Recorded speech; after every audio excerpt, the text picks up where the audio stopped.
الحمدللہ نحمدہ ونصلی علی رسولہ محمد۔ بسم اللہ الرحمن الرحیم۔ حمد اور شکر دونوں مترادف الفاظ ہیں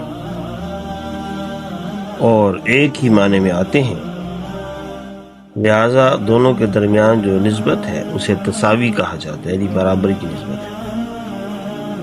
حمد کہتے ہیں محمود کی اختیاری خوبی پر زبان سے تعریف کی جائے، خواہ وہ احسان کے مقابلے میں ہو یا غیر احسان کے مقابلے میں۔ شکر کہتے ہیں جو نعمت کے مقابلے میں ہو، قول کے ذریعے ہو یا عمل کے ذریعے یا اعتقاد کے ذریعے۔ ترک شکر میں وعید آئی ہے، کما فی قولی تعالی لئن شکرتم لازیدنکم ولئن کفرتم ان عذابی لشدید۔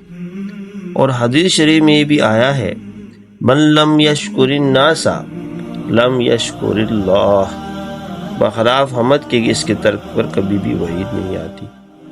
یہ بھی یاد رہے کہ حمد اور شکر میں جو فرق ہے وہی مدح اور شکر میں بھی فرق ہے۔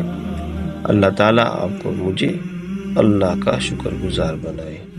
جزاک اللہ خیر۔